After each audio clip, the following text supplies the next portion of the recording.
नमस्कार. आमच्या या यूट्यूब चॅनलमध्ये आपलं सहर्ष स्वागत. आज आपण एक नवीन विषय घेऊन त्याबद्दल चर्चा करणार आहोत.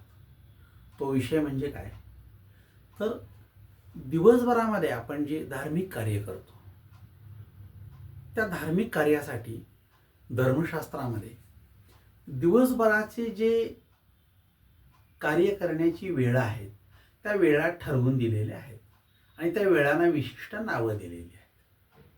आता ही नावं म्हणजे काय आणि ह्या वेळा म्हणजे काय आणि कोणती वेळ कोणत्या घटकासाठी वापरायची यासाठी एकेकाळी काही नियम घालून दिले. आता ह्या गोष्टीला 200-250 वर्ष होत आली.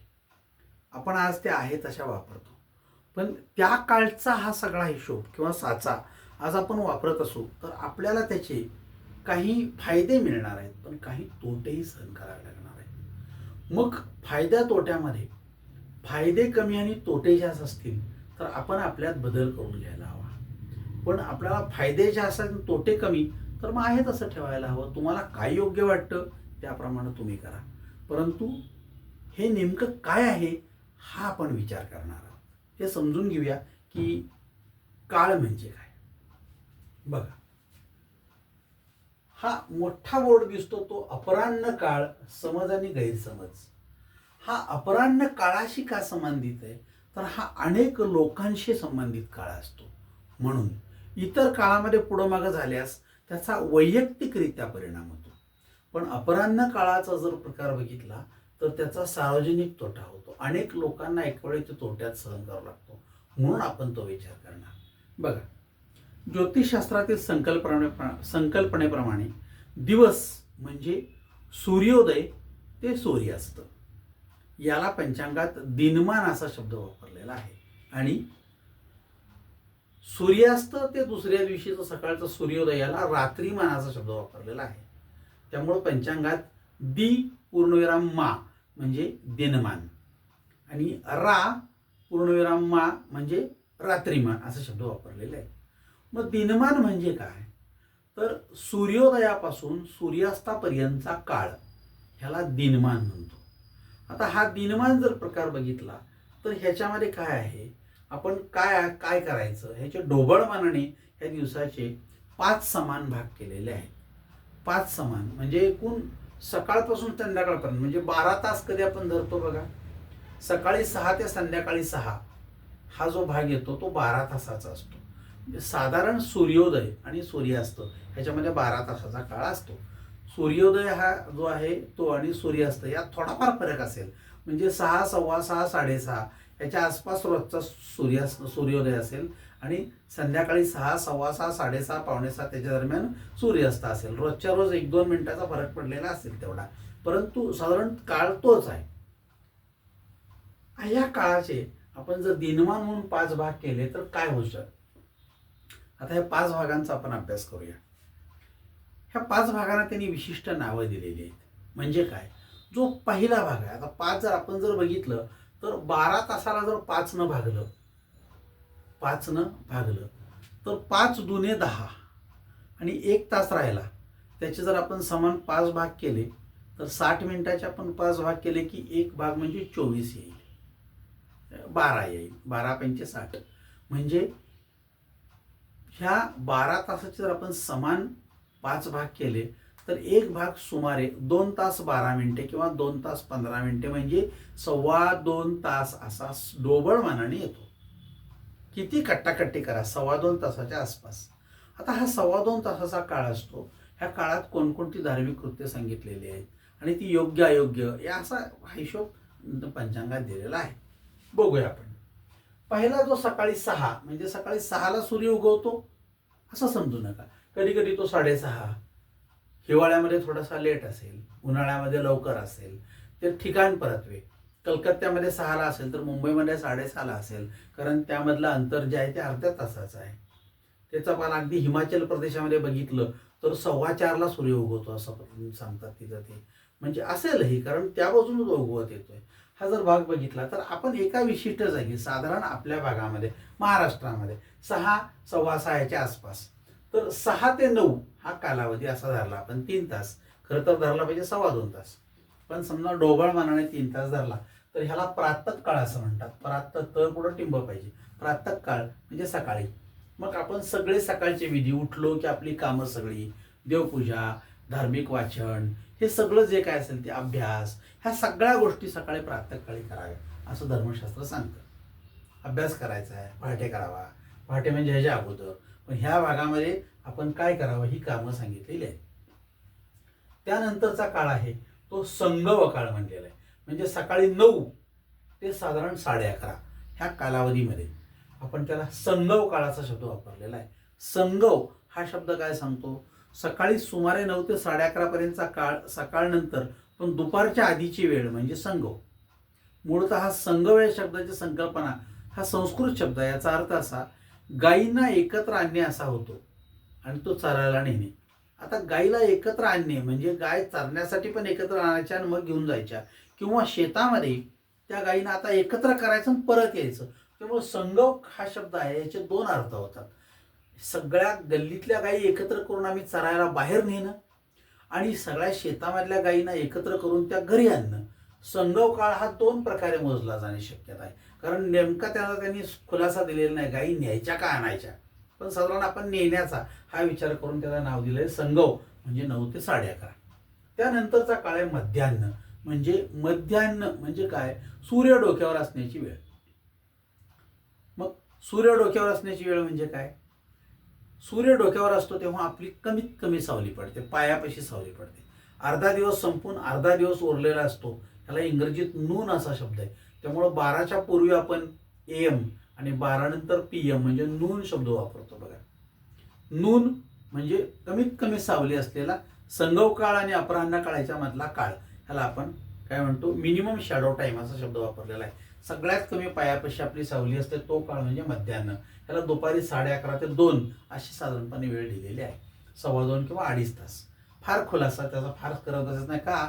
तर आपण हे जी बाउंड्री नाही टाकू शकत नाही, पण सुमारे. आता ह्यात काय करायचं आहे?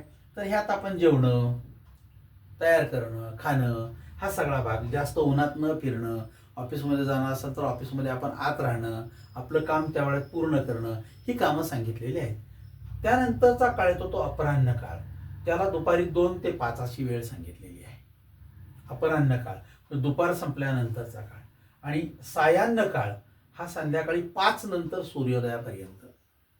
संध्याकाळी 5 नंतर सूर्योदय होईपर्यंत. मग सूर्योदय कधी 5:45ला होईल, कधी 6:15ला होईल, कधी 7:30ला होईल, तर 6:30ला होईल. मग उन्हे उतरणीनंतरचा काळ सूर्यास्त. मग मधला काळ जो आहे तो सायाह्न काळ म्हटलेला आहे. आपल्याला सायाह्न काळाबद्दल काय वाद नाही, प्रातः काळाबद्दल काय वाद नाही, संगव काळाबद्दल काय वाद नाही, आपल्याला मध्यान्हाबद्दल वाद नाही. आपला हिशोब आहे तो म्हणजे अपराह्न काळाबद्दल. ह्या इतर काळामध्ये आपल्याला त्रासदायक असं काहीही घडत नाही. म्हणजे एखाद्याची देवपूजा सकाळी सांगितलेली आहे, प्रातःकाळी उठून देवपूजा करावी. आता ह्यांचा दिवसच जर 9ला उजाडणार असेल, हे सूर्यवंशीच असतील आणि दिवसच 9ला उजाडत असेल, तर ह्यांची आंघोळ होणार 11 वाजता, चहा होणार बेटी 12 वाजता, आणि मग ह्यांनी 1:30 वाजता जर आम्ही पूजा केली तर आम्ही काय म्हणणार नाही. तुमच्या वैयक्तिक भागाचा तो भाग आहे, तुमच्या वैयक्तिक अभ्यासाचा तो भाग आहे, तुमच्या वैयक्तिक कार्याचा तो भाग, तुम्ही 3 वाजता करा, आमचं काय म्हणणं नाही, आम्हाला काय त्रास होणार नाही.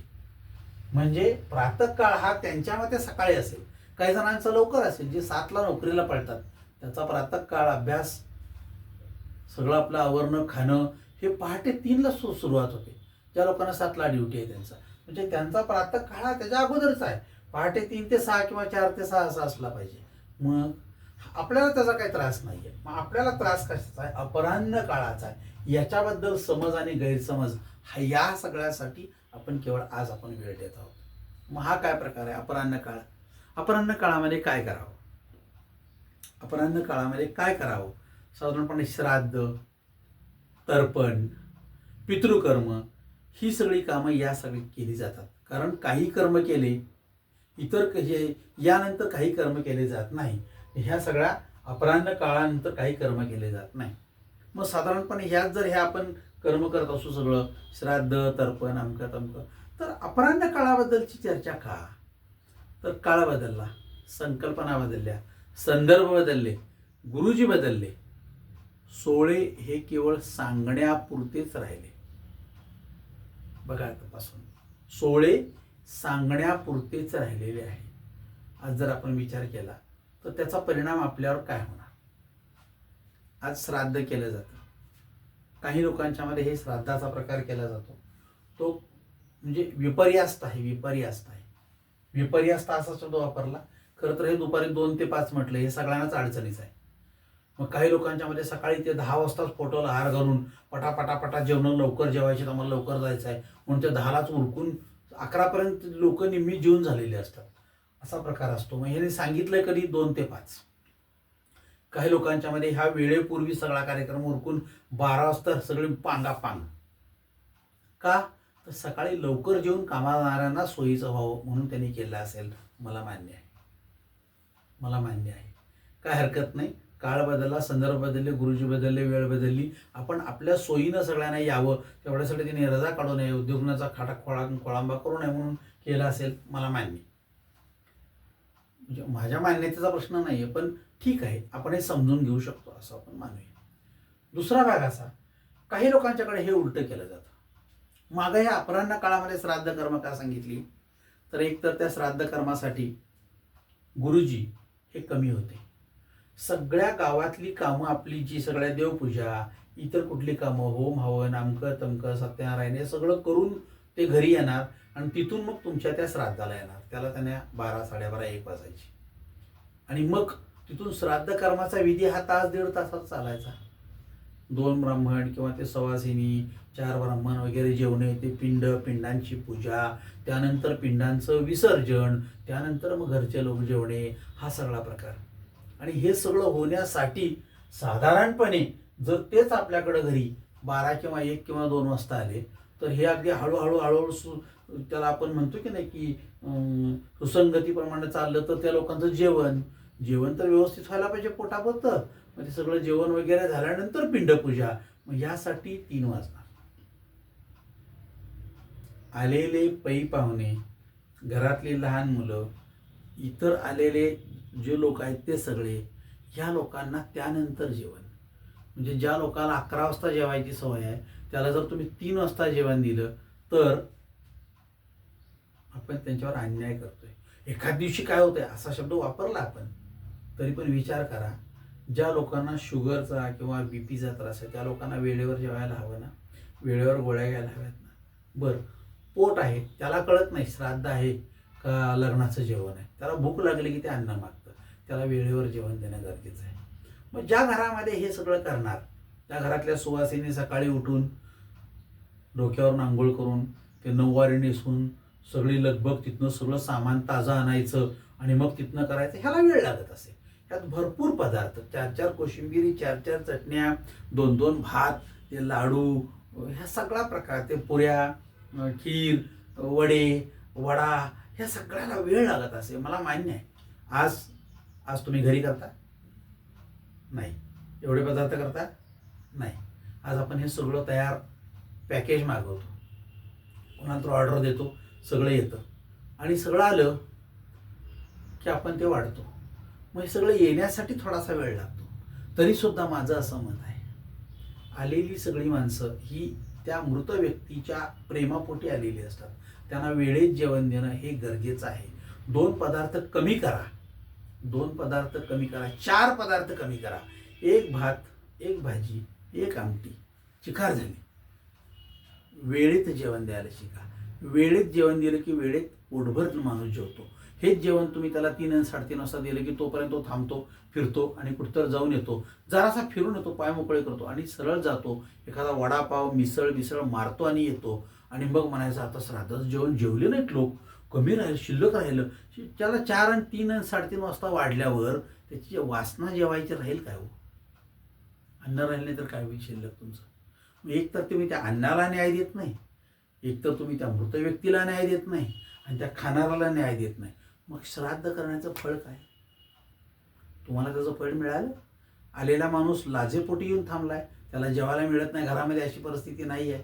मग तो जर समजा त्या व्यक्तीच्या प्रेमापोटी आला असेल तर त्याला वेळेवर जेवण देणं ही आज गरज आहे. त्यामुळे ह्या लोकांना तुम्ही हे 11ला सुरू करून 12, 12:15 त्याच्या वेळेत जेवण दिलं पाहिजे. जर आपण हे केलं तर मला वाटतं की हे सगळ्या गोष्टी सगळ्या गोष्टी आपल्याला अतिशय आनंदानं करता येतील आणि लोकही जास्त येतील.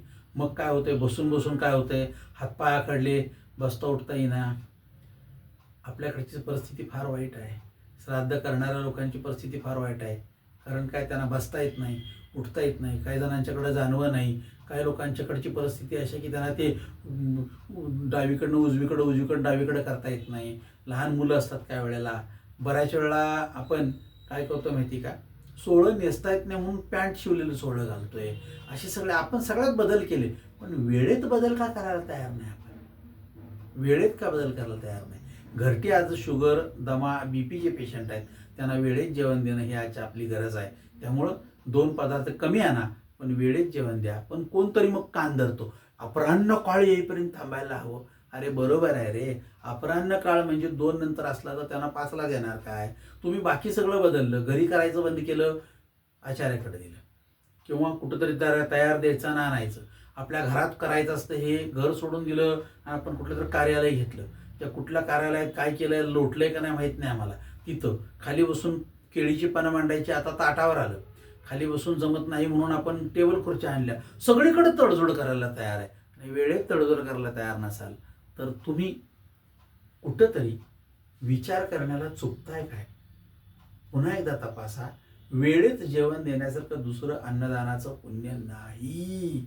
म्हणून प्रयत्न करा की माझं काय चुकतंय का.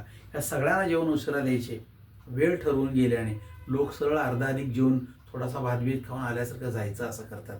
त्यामुळे उशिरा जेवण दिल्यामुळे त्यांची ॲसिडिटी वाढणं, त्यांना त्रास होणं, ह्या सगळ्या गोष्टीला जबाबदार ती जेवण देणारी व्यक्ती ठरेल. मग याच्याकडं अन्नदान करायचं, पण त्याचं पुण्य सोडा, पापच पदरी घ्यायचं. मग असं जर असेल तर अपराह्न काळ या शब्दाशी झुंजत बसून मी साध्य काय करणार आहे, मी धार्मिक आहे म्हणून नाही, मला शास्त्र कळतं म्हणून नाही, आणि इतर सगळे शहाणे नाहीत, मी एकटाच आहे म्हणून नाही. तुम्ही बदलायला शिका. वेळेबरोबर या सगळ्या गोष्टी बदला. वेळेत जेवण द्या. 2 वस्तू कमी करा.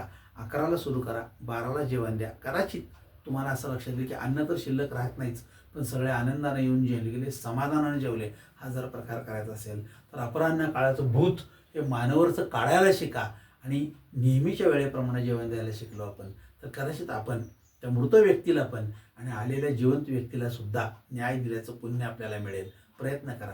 तुम्ही करावं अशी माझी अपेक्षा नाही, पण तुम्ही बदलावं ही अपेक्षा आहे. कारण मी गेली 25 वर्ष हा प्रकार बघत राहिलो. 3 आणि 4 वाजता 14 ब्राह्मण जेवून तिथून घरचे जेवायचे, तोपर्यंत हे काय करतात, लहान मुलांची अवस्था काय, देवाला नैवेद्य दाखवल्याशिवाय वाढता येत नाही. अरे ते देव खऱ्या अर्थानं त्या देवाला सगळ्यात पहिल्यांदा द्यायला हवं. नाही नाही नाही नाही नाही असं करून आपण लोकांना अन्नापासून वंचित ठेवत असू तर आपल्या अन्नदानाचं फळ तर नाहीच नाही, पण आपण पाप भरतोय काय याचा एकदा विचार शहाण्याने करायला हवा. जर करत नसाल तर तुम्हाला त्याची सुद्धा फळं बघावी लागतील. म्हणून अपराह्न काळ न विचार करता जेवणाची योग्य वेळ कोणती, तोच माझा अपराह्न काळ, असं जर विचार केला, कदाचित तुमच्यात बदल झाला तर समाजातला हा बदल उपयुक्त ठरेल. माझी प्रार्थना आहे आपल्याला. काल बदलला नाही तर कालची सगळ्या चुका, सगळं पाप माफ करतो, पण आज बदलला तर उद्याचे दिवस कदाचित चांगले असतील. प्रयत्न करा आणि तुम्ही बदलावं ही अपेक्षा. या अपेक्षेने केवळ हा अपराह्न काळ तुमच्यासमोर मांडत आहे. प्रयत्न करा. तुम्ही बदलला, मला आनंद होईल. श्राद्धाचं जेवण सर्वात उत्कृष्ट, सर्वात उत्तम जेवण आहे. ते टाळू तर नाहीच, परंतु त्याला नावं ठेवणारा सुद्धा तितकाच पापी असेल. त्यामुळे नावं ठेवायचं टाळा. जेवायला जाऊ नका, पण निदान चांगलं नसतं म्हणू नका. तुमच्या श्राद्धाला कोण जेवणार, विचार करा.